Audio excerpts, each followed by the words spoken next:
¿Seguís la emisión de En Perspectiva en Video HD? ¿Nos escuchás online en cualquier parte del mundo? ¿Navegás en nuestro sitio web? Te invitamos a sumarte como socio 3.0. Nuestros servicios digitales solo son posibles si cuentan con un abono mensual de aquellos que los valoran. ¿Cómo inscribirse? Más información en www.enperspectiva.net/socios.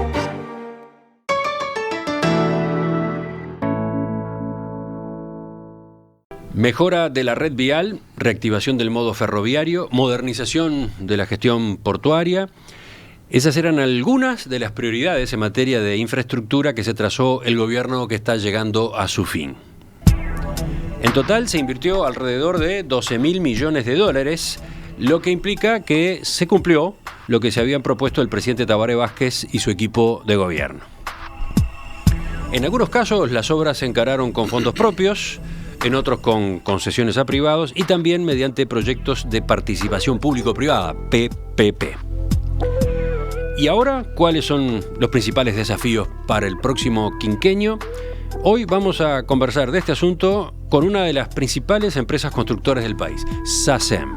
Estamos con su vicepresidente comercial, Alejandro Rival. Ingeniero Rival, buen día. Gracias por acompañarnos otra vez. Buen día, Emiliano. Muchas gracias a ustedes. A ver, podemos mencionar varios hitos de este periodo, ¿no? En algunos de ellos, casualmente, está involucrado SACEM.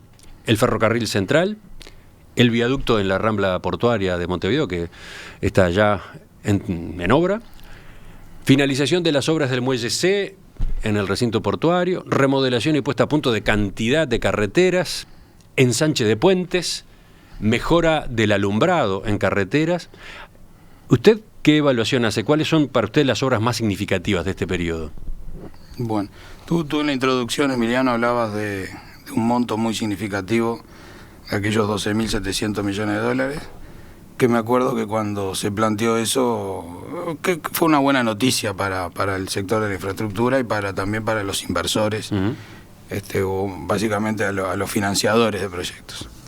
De las principales obras, tú mencionaste algunas, todo lo que es el paquete PPP, con la PPP más grande en volumen, que es la del ferrocarril. Las otras vienen un poco rezagadas a nivel de su implementación. Yo resaltaría algo que tú parece no mencionaste, que es todas las inversiones en el sector de la energía.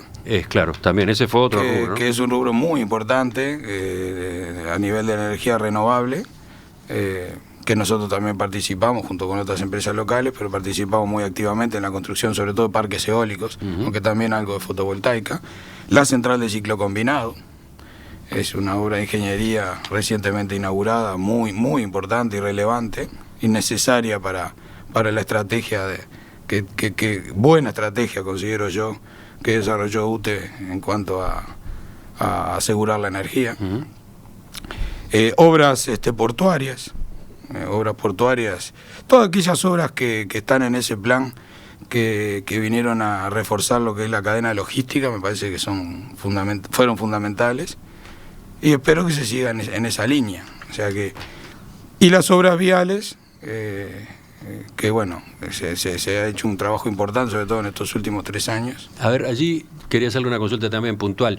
Según datos del Ministerio de Transporte y Obras Públicas, en este quinquenio se invirtió en red vial de manera importante. 804 millones de dólares en rehabilitación de rutas, 713 en mantenimiento contratado, 180 millones en mantenimiento propio, 155 millones en ensanche y refuerzo de puentes, 117 millones en seguridad y alumbrado. ¿Cuál es la conclusión? ¿Cuánto suma eso? ¿2.500 millones? Por ahí. Y 500 millones de dólares por año, que es lo que hay que invertir más o menos. Lo ha dicho el ministro Rossi, que conoce muy bien su trabajo.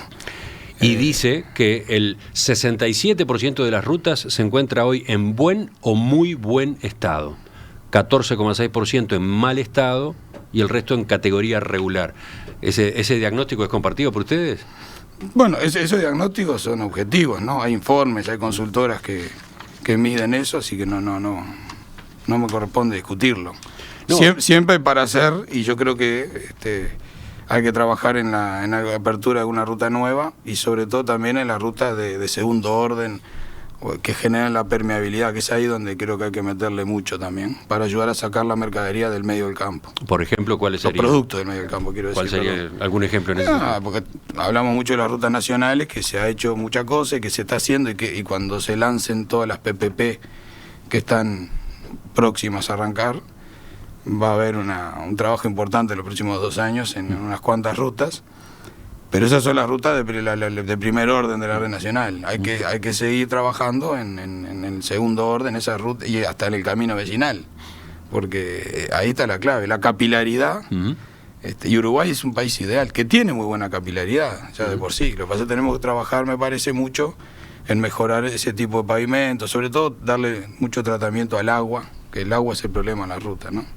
A ver, si se entiende cuál es la idea. El agua sobre la ruta como factor de inseguridad, por ejemplo. A ver, para hablarlo en criollo, toda esa ruta de balasto, de tosca, caminos, y ruta, porque hay rutas también, hay que buscar una manera de poder mantenerlas o de cambiar alguna, capaz que pasar a otro tipo de soluciones, salir del balasto. Buscar algún sistema de mantenimiento de esa ruta, de repente por niveles de servicio. De repente sectorizar el país, que ya está sectorizado por las regionales y las intendencias, pero yo creo que habría que mirar, y acá ya estoy tirando una idea para adelante, ¿no? Dividir el país en cantones, en regiones, y buscar distintos tipos de contratos donde se puedan mantener las regiones hasta el camino que pasa por la puerta del productor, con ciertos niveles de servicio. Porque eso es lo que asegura que el camión de ganado, de granos, el transporte de las personas, cada vez sea más sencillo, más fácil. En un país chico como el nuestro, eso acorta los tiempos y eso hace que mejore la eficiencia de la cadena productiva. Es básico eso. Perfecto. Así que bueno, efectivamente, de esta manera ya entramos a mirar a lo que viene, al periodo que viene. Por un lado, hay obras como la del Ferrocarril Central que comenzaron en y van a finalizar en los primeros años o en la mitad del quinquenio que está por arrancar. ¿Qué más, si miramos en general este rubro de la infraestructura, cuál es la expectativa que ustedes tienen? Bueno, la expectativa que nosotros tenemos, no quiero anunciar proyectos puntuales, particulares, aunque tengo algunas ideas, pero la expectativa que nosotros tenemos es que se generen inversiones, o se fomenten las inversiones en infraestructura, y utilizando todos los mecanismos posibles. Pero a ver, una pregunta antes. ¿El gobierno electo debe mantener o aumentar el ritmo de inversión en infraestructura? ¿Esa cifra de 12.700 millones de dólares es la adecuada? A ver, habría que analizarlo. No quiero manejar una cifra en el aire. Yo creo que en algunos sectores de la infraestructura hay que aumentar, en otros tal vez, por ejemplo en energía, no creo que haya que invertir más en energía eólica y habrá que hablar con la gente de UTE a ver qué planes tiene, pero tal vez haya que reforzar. Ahora aparece el modo ferroviario como un nuevo modo para invertirle. También el tema de la red fluvial. Probablemente haya que cambiar el foco de dónde invertir, pero el monto de los 10.000 millones en torno me parece que no nos salvamos. Pero además es inversión bien hecha. Y no estoy hablando de inversión estrictamente estatal o puramente estatal, ¿no? Yo creo que acá hay que generar mecanismos a través de concesiones. Hay que buscar atraer, enganchar más al privado en la construcción de la infraestructura y en la tomada de riesgo. ¿Cómo pueden ser las propias PPP también? Ir a una nueva generación de PPP. Ahora hilaremos más fino en eso, pero me queda una pregunta antes. Cuando usted contesta la pregunta que yo le hago sobre expectativas o sobre lo que habría que invertir, el dinero que habría que invertir en infraestructura, usted me contesta pensando en las necesidades reales e impostergables del país. Me contesta pensando en los intereses comerciales de las empresas constructoras. Me contesta pensando en la generación de puestos de trabajo o en las obras de infraestructura como palanca para reactivar la economía. Yo le contesto por lo último que has dicho. Yo veo la infraestructura como realmente el soporte, la capa física, o palanca si querés decirlo, pero yo lo veo como un soporte donde se apoya la matriz productiva del país.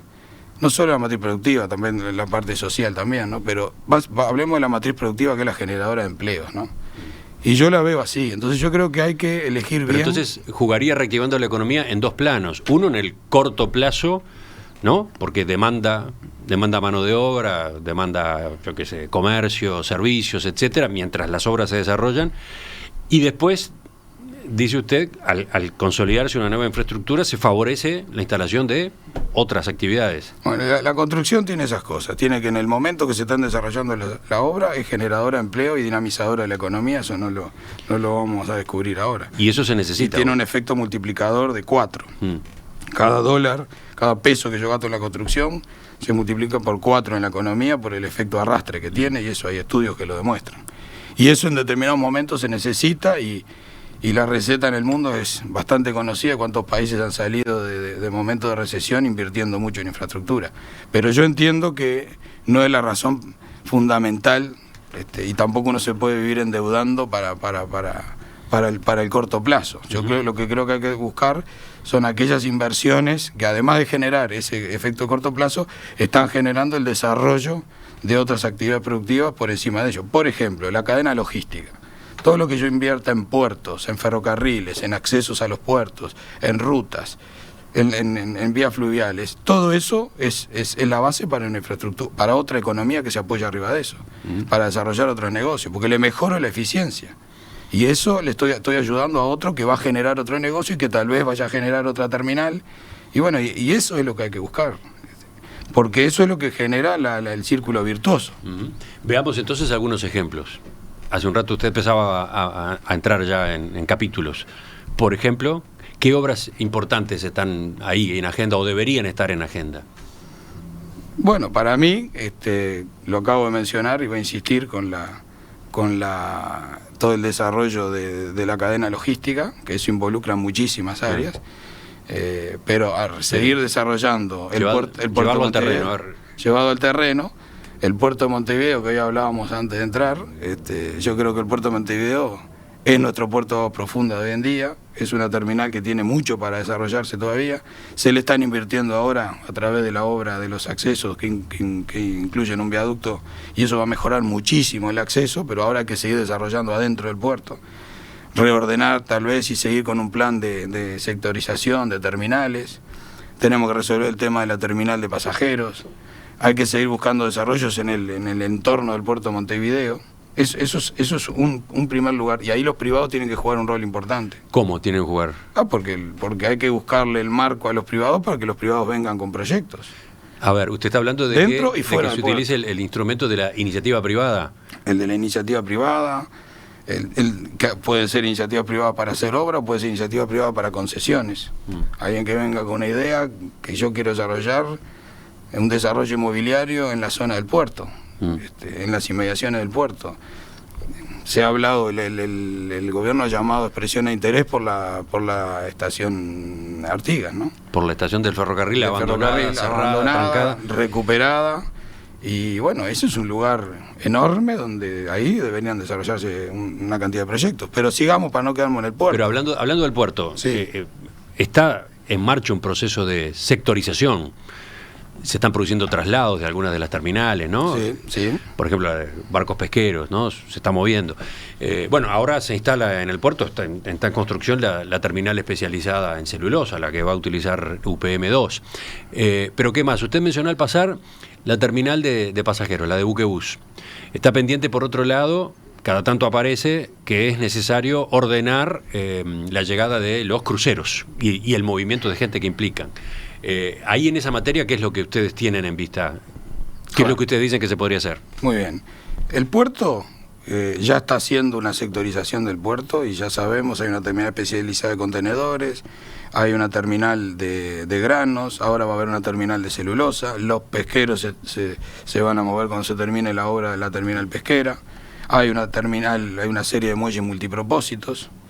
Esa es la buena dirección. Yo creo que hay que seguir profundizando eso, poniéndolo en un cronograma de fechas, habilitando a privados que puedan invertir tal vez en desarrollo, como lo de la terminal de celulosa. Pero, por ejemplo, ¿por qué si lo hizo UPM para la terminal de celulosa no podemos hacer una terminal de cruceros? Pero, por ejemplo, la terminal de pasajeros, en algún momento se pensó en sacarla, directamente sacarla. Hay quienes sostienen que molesta en toda la otra dinámica del puerto, y por eso se habló del dique Maguá, de la zona del dique Maguá. Bueno, aquello no prosperó. Entonces... Y bueno, eso no prosperó, podía haber sido... Creo que era una buena idea en lo personal, Yo tengo alguna idea para desarrollar, para comentarlo con las nuevas autoridades, pero creo que perfectamente en el puerto de Montevideo se podría sectorizar, ordenarlo, y hay una zona para mí donde se podría hacer una terminal de pasajeros, donde Buquebús tenga lo que precisa, y ahí se generen también terminales de cruceros, y ahí se genere y se canalice todo ese público sin que tenga mucha interferencia con el resto del puerto de carga.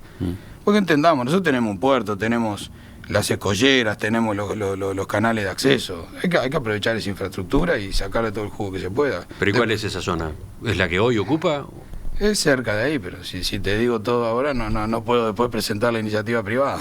Pero ya está en trabajo, ya está en preparación ese proyecto de iniciativa privada. Nosotros estamos trabajando. A ver, en SACEM tenemos un grupo de creativos, de ingenieros jóvenes, y tenemos un comité que nos reunimos, en el cual yo participo, donde tratamos de pensar afuera de la caja y tratar de pensar qué proyectos el país puede estar precisando, y leyendo un poco hacia dónde va el mundo, hacia dónde va la región, y siempre estamos mirando proyectos. En esa línea fue que presentaron en su momento el del viaducto, que ahora empieza a construirse. Con esa dinámica de trabajo que tenemos en la compañía fue que surgieron las ideas del viaducto, del túnel de Centenario, que es una idea nuestra, es una iniciativa privada de SACEM, que después perdimos la licitación, pero porque las reglas de juego son esas, pero la iniciativa privada del puerto del viaducto de Montevideo es eso también, y alguna otra que hemos presentado y que todavía no se ha resuelto.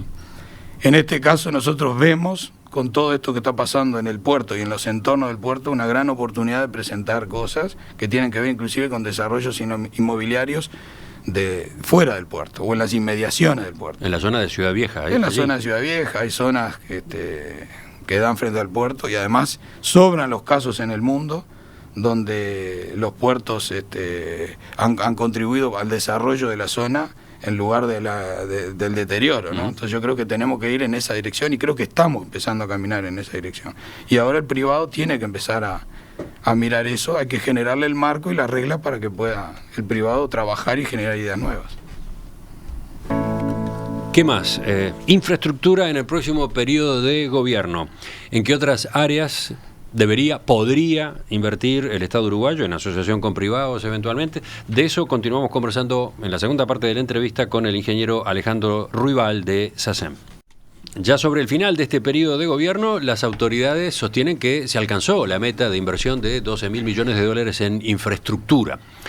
¿Qué dice el sector privado sobre el próximo quinquenio? ¿Cuáles podrían ser las prioridades?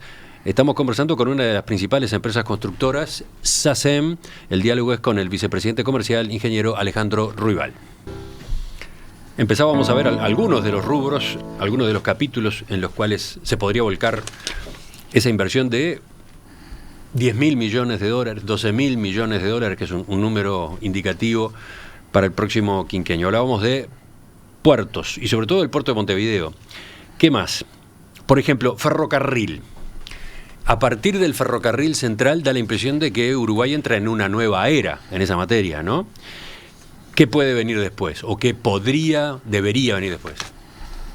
Sí, el ferrocarril, la construcción de la línea del ferrocarril, la reconstrucción de esta línea, que creo que es un salto importante, porque además cambiamos el estándar, ¿no? Pasamos ya a una vía más moderna, lo hemos hablado alguna vez aquí, con durmiente de hormigón, rieles soldados, otra velocidad, si bien es una velocidad propia para tren de carga, ¿no? No estamos hablando de tren de alta velocidad de pasajeros, pero creo que le da un impulso grande al modo ferroviario. Esa propia vía, convengamos que UPM va a utilizar el 50% de la capacidad de la vía, o sea que hay un 50% que es muchísimo, que puede ser utilizada por otros. De hecho ya hay algunos proyectos en la vuelta, pero me parece que también al ser esto una columna vertebral, estar en el lugar que está, puede generar ramificaciones de otro tipo de líneas, tanto hacia el este como hacia el oeste. Estaba la línea también que conectaba con el puerto de Fray Bentos. Y yo creo que van a aparecer, que es necesario que aparezcan algunos otros proyectos. Siempre analizándolo bien, viendo cuál es la masa crítica y la carga a mover, ¿no? Porque hay que tratar de encontrar la carga. Pero yo le veo el modo ferroviario que es un modo que va a empezar a tener, probablemente no inversiones del porte de esto, porque esto es una inversión muy grande que sea una vez cada tanto. Pero yo creo que se está reactivando el modo ferroviario. ¿Qué otros sectores? Bueno, hablábamos hoy de las rutas, ¿no? Siempre hablando en lo que es la logística, las rutas también, tanto a nivel, ya hablamos a nivel de rutas nacionales y de caminería, pero también a nivel urbano. Yo creo que este tipo de obras como la del viaducto pueden analizarse también en otras zonas, por ejemplo todos los accesos a Montevideo por la zona del este. Yo creo que tenemos una buena infraestructura a nivel, cuando uno llega a Montevideo desde el oeste, de la ruta 1-5, está bastante bien resuelto eso hace muchos años. Yo creo que ahora sí hace falta analizar lo que pasa con cómo dialoga Montevideo con el este, toda la entrada desde el aeropuerto, desde la Rambla, Yanatacio, Paso Carrasco, Avenida Las Américas, y lo extiendo, ¿no? Ruta 101, 102, es una gran zona que requiere de todo un cambio importante, una buena planificación, hay que mirarlo bien de arriba todo eso, y creo que ahí hay una cantidad de infraestructura importante a desarrollar ahí. ¿Hay algunas de las rutas, de las principales rutas que requieran ensanches, que requieran el agregado de nuevas vías? A nivel nacional, en general. No estoy tan seguro que realmente requieran. A ver, hay una doble vía que es bastante cantada, que hay que seguir, que es la doble vía de la Ruta 5. Esa me parece cantada, creo que se está en vías de ampliarla a través de la concesión, que ya hay un concesionario ahí, que eso es una buena cosa, esos concesionarios. Esos ejes son importantes. Ojo que a veces uno se encandila por duplicar vía, pero hay que tener el tráfico atrás, ¿no? Entonces, tal vez en lugar de duplicar esta, me conviene reparar otra, porque los recursos también son finitos, ¿no? No podemos, no se puede todo a la vez. Y siempre hay que tratar de ir donde realmente pueda estar la carga o pueda estar el tráfico, ¿no? O generar ese tráfico cuando uno hace la infraestructura. Recién cuando hablábamos del puerto de Montevideo, usted dijo, es nuestro puerto de aguas profundas hoy y por un tiempo. Pero la idea de un puerto oceánico, ese que estuvo en algún momento en carpeta durante la administración Mujica, en el departamento de Rocha, ¿esa idea debe volver o no? O por ahora no cuadra para nada. El puerto de profunda o un puerto oceánico, creo que una terminal oceánica o un puerto con distintas terminales oceánicas, en mi opinión personal, yo creo que es necesario que se analice, pero acá hay que mirar el corto, el mediano y el largo plazo. Y nosotros en el corto y en el mediano tenemos un excelente puerto que tiene mucho para desarrollar, donde tenemos ya muy buenos canales de acceso que se están profundizando, ya estamos construyendo muelles a 14 metros, ahí hay mucho para hacer y para seguir desarrollando dentro del puerto. Lo de analizar una terminal oceánica, yo creo que va de la mano de ver cómo funciona la región, porque con la carga de Uruguay no va a dar, pero si realmente uno puede pensar que en los próximos 15, 20 años, por poner un plazo, pensamos que podemos llegar a trabajar de otra manera captando carga de la región, sería muy bueno, y creo que ahí sí hay una posibilidad. También se puede instalar una terminal energética, se puede correr la boya de José Ignacio para ese tipo de terminales. Hay otras cosas que se podrían colocar en una terminal oceánica, pero es un proyecto que no hay que abandonarlo, para mí hay que seguir analizándolo. ¿Y en otros puertos del país? Puertos de carga, como Puerto de Montevideo, no tenemos, pero después tenemos una serie de terminales portuarias sobre el río Uruguay, que se le ha invertido también y que a medida que mejoran la eficiencia, también dialogan mejor con el puerto de Montevideo. El hecho de la profundización de los canales también, que llegan a Nueva Palmira, por ejemplo, también ayuda mucho. Esas terminales van a seguir recibiendo inversiones. ¿Y en aeropuertos? Pregunta un oyente, ¿otro aeropuerto en el norte del país, concretamente? Y bueno, podría ser, sí, un aeropuerto en Salto, también se ha hablado de un aeropuerto, una terminal en Colonia. No conozco mucho ese negocio, me preocupa ahí ya ha habido muchos intentos, ¿no?, de compañías que volaban al interior, pero se necesita el pasajero, o por lo menos ¿dónde va a aparecer ese pasajero? Porque no necesariamente el pasajero ya está, ¿no? Sino que hay que provocar que esté. Pero yo creo que una terminal en el norte del país vendría bien. Habría que estudiarlo, pero vendría bien. Ahora, para estas distintas posibilidades que han estado en la conversación hasta ahora, ¿cuáles son los instrumentos de financiamiento? Vamos a recorrer un periodo de gobierno que enfrenta restricciones fiscales, ya sabemos. Estamos con un déficit de casi 5% del PBI. El gobierno electo tiene sus propios planes para recortar el gasto. Entonces, ¿cómo se encaran todas estas inversiones?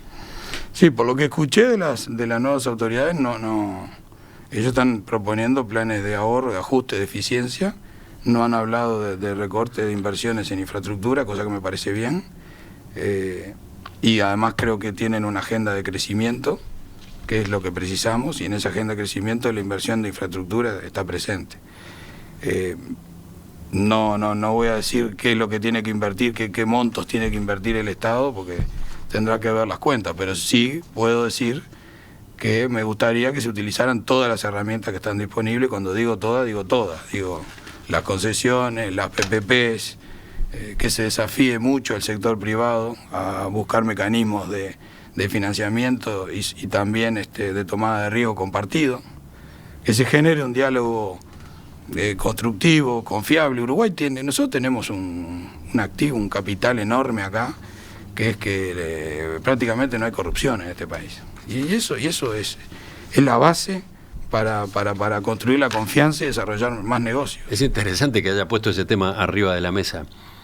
En Uruguay prácticamente no hay corrupción, dijo. Y usted se mueve en un sector de la infraestructura que en otros países justamente es noticia a cada rato por episodios de ese tipo, ¿no? Sí, y puedo hablar con propiedad porque me ha tocado trabajar en el exterior y es muy difícil trabajar, convivir con ese tipo de prácticas. Menciono un nombre nada más que al oyente le suena enseguida, Odebrecht, ¿no? Ha sido el gran protagonista de las noticias en América Latina durante los últimos años. Corrupción acá, corrupción allá, corrupción en casi todos los países donde operaba. Y por supuesto que eso tiene la contracara, ¿no? La contracara de las autoridades de cada uno de esos gobiernos.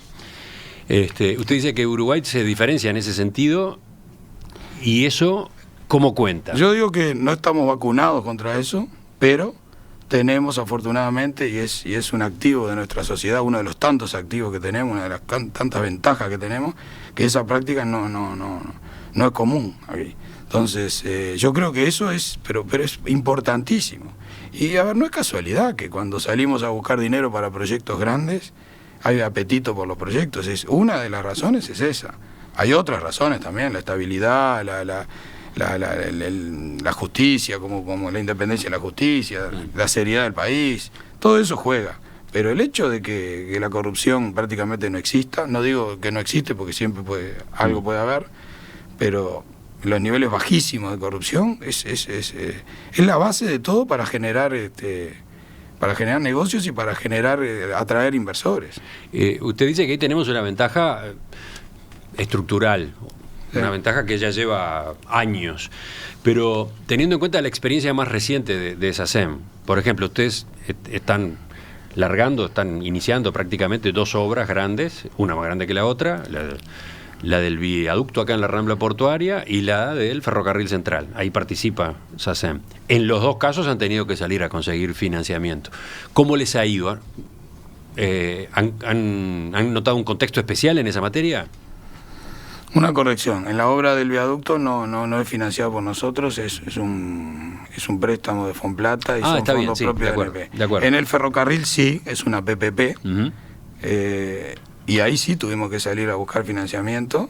Nosotros teníamos nuestro plan de negocio, tuvimos que salir a buscar más de 800 millones de dólares.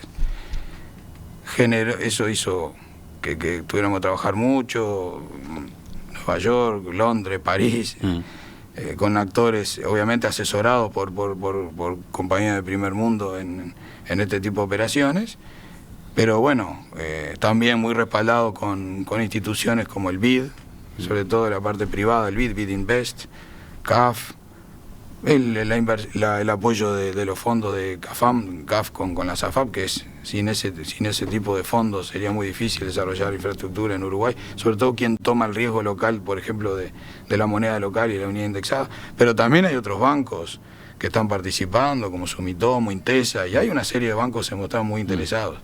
Y es una cosa muy, muy interesante, porque en todas las rondas que tuvimos, siempre hubo mucho apetito por el proyecto, pero y también por el país. Y ahora se está dando algo curioso, que es en las últimas rondas ahora, reciente, hace 15, 20 días, llegó el gerente de inversiones de SACEM, que estuvo recorriendo, estuvo en Nueva York en concreto, y tuvo una serie de reuniones.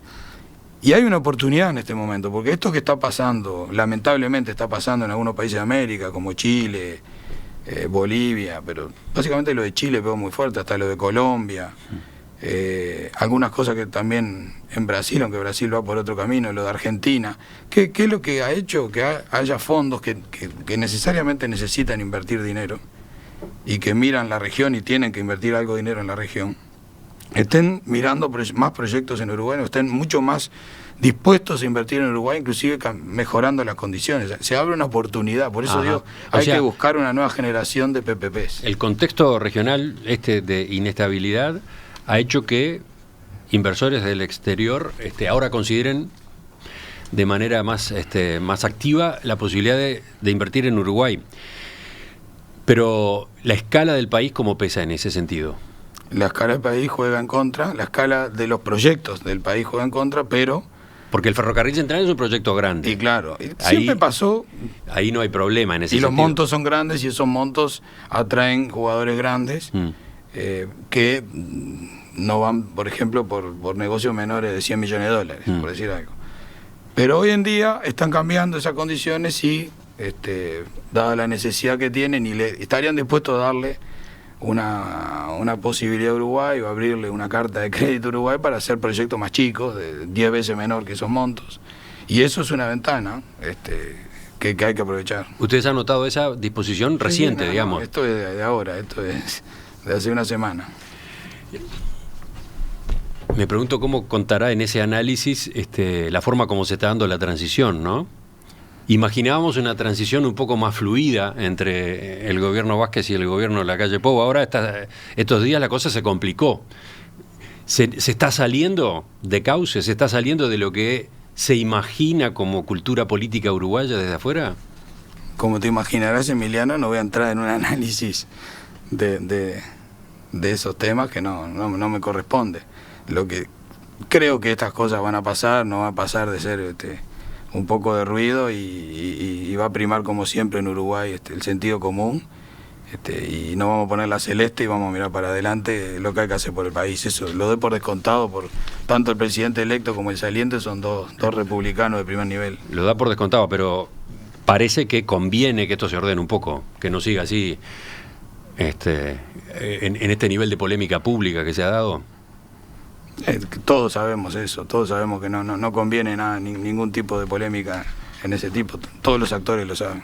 Enseguida completamos la entrevista con el ingeniero Alejandro Rival, sobre todo viendo, por ejemplo, la experiencia de las PPP hasta ahora, un instrumento al que se hicieron ajustes, requiere más ajustes todavía, bueno, ese y otros puntos para el final. ¿Cómo financiar las obras de infraestructura? Hay distintos mecanismos, ¿no? Fondos del propio Estado, créditos que el propio Estado consigue en el exterior, organismos multilaterales, bancos, etcétera, concesiones y PPP, participación público-privada. Hemos charlado más de una vez sobre ajustes que era necesario hacer a la legislación en esta materia. Hubo ya, por ejemplo, la modificación del artículo 34 de la ley 18.786 para establecer en los contratos la fecha de inicio de las obras independientemente de que se prosiga con la búsqueda de financiamiento.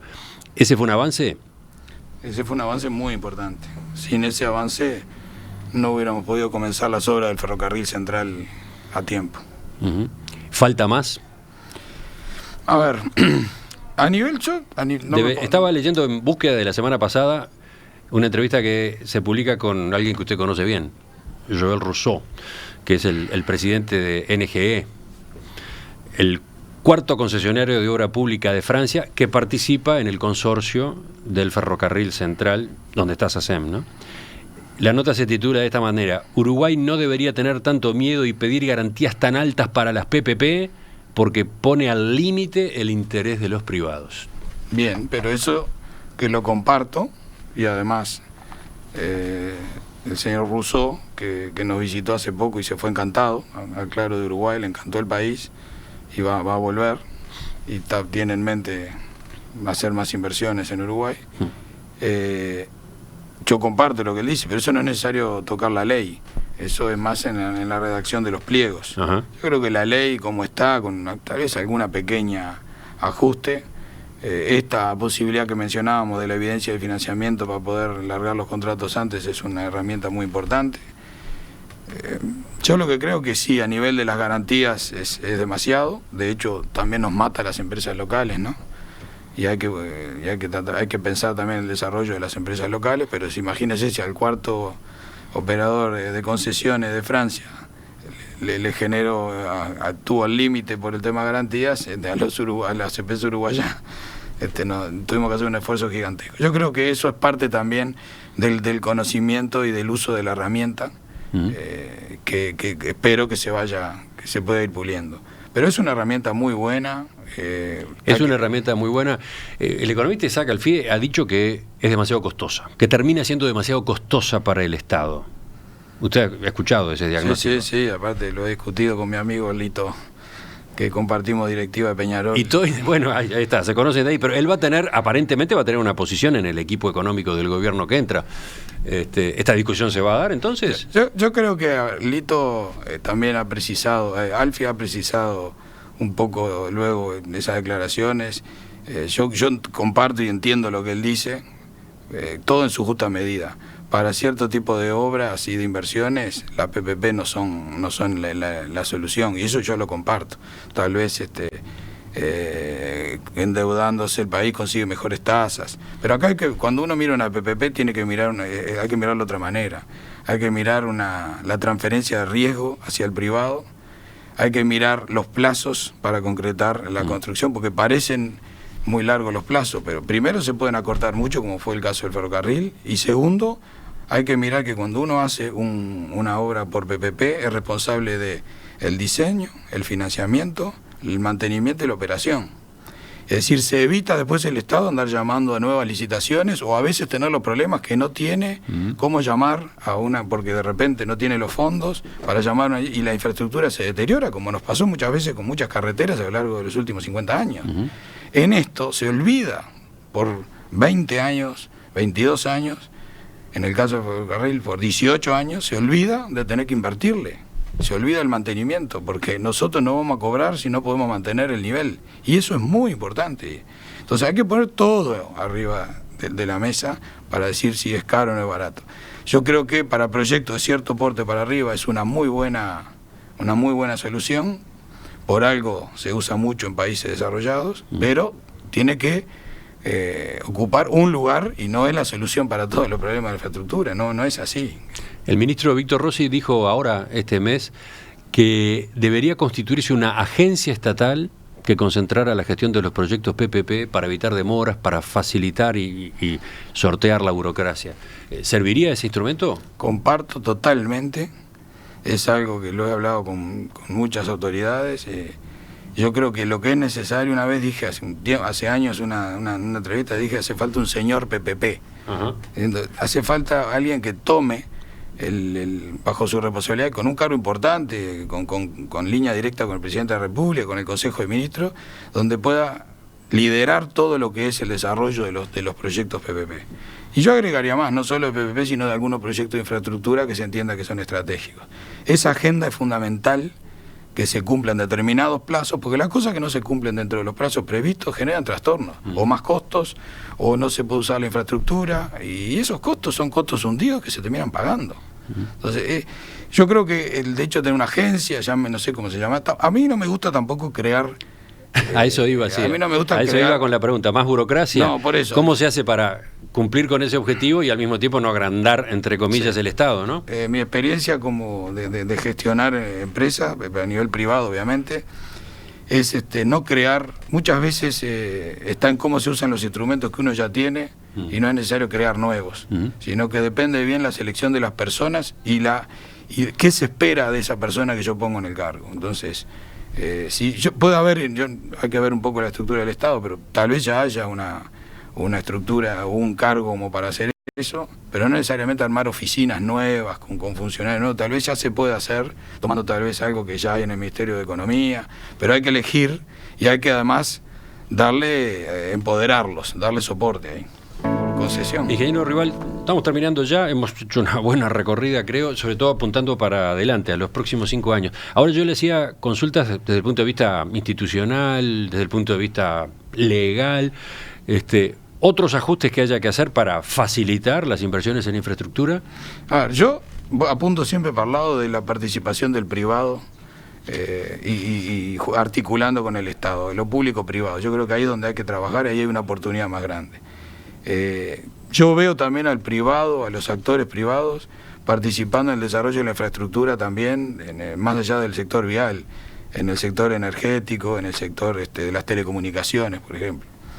Recién mencionaba la fibra óptica. En Francia, el fiber to the home, la última milla de fibra, se hace por PPPs, donde las empresas tienen que invertir, conseguir el dinero, desarrollar la red y luego cobran por la disponibilidad por mantener esa red. Eso se puede hacer tanto a nivel de fibra óptica, tanto a nivel de distribución, sin perder el monopolio que tiene el Estado en eso, ¿no? Pero creo que ahí es donde hay una oportunidad también de utilizar mejor los recursos escasos del Estado. Ingeniero Alejandro Rival, vicepresidente comercial y de operaciones en SACEM, gracias por acompañarnos esta mañana. Quedan estos temas para seguir discutiendo con otros actores del sector, bueno, con las autoridades que entran. Volvemos a conversar. Muchas gracias, Emiliano.